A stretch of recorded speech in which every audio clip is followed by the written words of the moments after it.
The M-one Abrams tank gets less than 1 mile per gallon. It burns 3 gallons of fuel to travel 1 mile. During Desert Storm, fuel consumption was even worse, sometimes as low as 0.6 miles per gallon in combat conditions.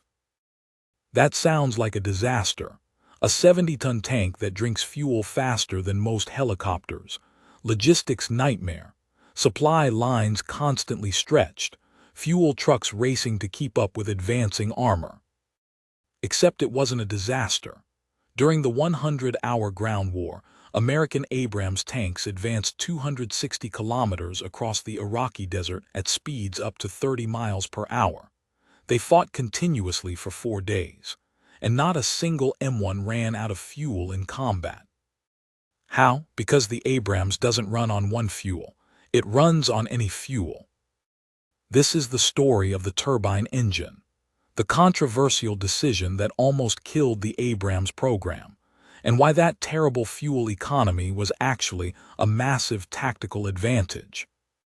In 1976, the Army was choosing between 2 M1 prototypes. General Motors offered a diesel engine, proven technology, fuel-efficient, reliable. Chrysler offered a gas turbine, basically a jet engine adapted for a tank. The Army tested both. GM's diesel performed better overall, better fuel economy, lower maintenance, proven design. The Army chose GM. Contract ready, done deal. Then Defense Secretary Donald Rumsfeld stepped in and reversed the decision. Chrysler got the contract. The M1 would use a turbine. The Army was furious. Turbines consumed dramatically more fuel than diesels. The AGT-1500 turbine burned fuel at 3 times the rate of comparable diesel engines. At idle, it consumed 32 kilograms of fuel per hour, 2.5 times more than a diesel. Critics called it wasteful, logistically absurd, a tank that would be tethered to fuel trucks, unable to operate far from supply lines. But the turbine had advantages that numbers couldn't capture. First, multi-fuel capability. The AGT-1500 can run on any liquid fuel: jet fuel, diesel, gasoline, kerosene, marine diesel, aviation fuel, even crude oil if necessary. No modifications, no adjustments, pour it in, start the engine.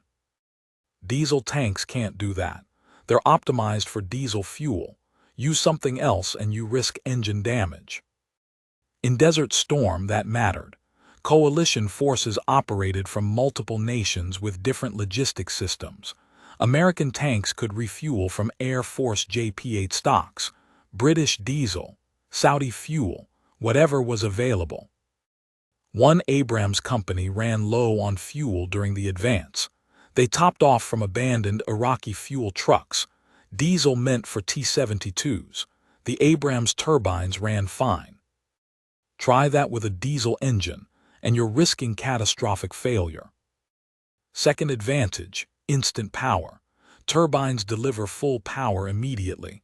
No warm-up, no waiting for oil pressure. Start the engine and you have 1,500 horsepower available instantly. Diesels need time. Start cold and you're running reduced power until operating temperature. In combat, seconds matter. Third, acceleration. The Abrams accelerates from 0 to 20 miles per hour in 6 seconds, 7.2 seconds in some tests. For a 70-ton vehicle, that's extraordinary.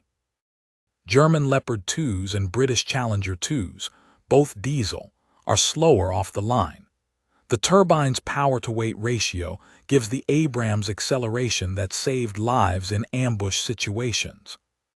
Fourth, quieter. The AGT-1500 produces a high-pitched whine instead of the low rumble of diesel engines. That high-frequency sound dissipates faster over distance.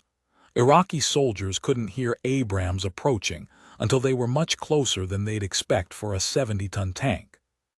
Whispering death, that's what Iraqi soldiers called it. And fifth, fewer moving parts. Turbines are mechanically simpler than diesels, fewer components to break, less maintenance in the field, Yes, turbines are complex to overhaul, but they break less often. But the fuel consumption was still a problem. During Desert Storm, M-one Abrams tanks averaged 0.6 miles per gallon in combat. Even with 490-gallon tanks, that's less than 300 miles of range. The solution wasn't better fuel economy, it was better logistics. The U.S. Army built the most sophisticated fuel supply system in military history. Fuel trucks accompanied every armor formation. Forward arming and refueling points established throughout the advance. Fuel bladders prepositioned along planned routes. And critically, the Army standardized on JP-8 fuel for everything. Helicopters, trucks, generators, tanks, one fuel for the entire force. That simplified logistics enormously. Meanwhile, the Abrams speed meant it could reach fuel points faster. A Leopard 2 traveling at 15 miles per hour takes longer to get to the same refueling point than an Abrams traveling at 30 miles per hour. The Abrams burns more fuel per mile but covers ground faster, so it reaches resupply quicker. And because it can burn any fuel, it has more refueling options. Diesel tanks are limited to diesel supply. Abrams tanks can use whatever's available. The real test was the 100-hour ground war. VII Corps advanced 260 kilometers in 4 days. Abrams tanks led the charge. They fought at Norfolk, 73 Easting, Medina Ridge, continuous combat for 100 hours. Not a single M1 ran out of fuel during offensive operations. Not one. Yes, fuel trucks worked overtime. Yes, logistics were stretched. But the multi-fuel capability and speed of the Abrams meant that even when supply lines were extended, tanks could refuel from whatever was available and keep moving. The critics who said turbine fuel consumption would cripple the Abrams were wrong, because they focused on miles per gallon instead of operational flexibility. Today, the M-one Abrams is still powered by the AGT-1500 turbine, upgraded, modernized, more fuel-efficient than the original, but still a turbine. And the Army has no plans to change it, because fuel consumption isn't the most important metric. Operational flexibility is. A diesel tank that gets better fuel economy but can only burn one type of fuel is less flexible than a turbine tank that burns anything. A diesel that's slower limits your tactical options. A diesel that needs warm-up time can get you killed. The Abrams trades fuel efficiency for tactical superiority, and in Desert Storm, that trade was worth it.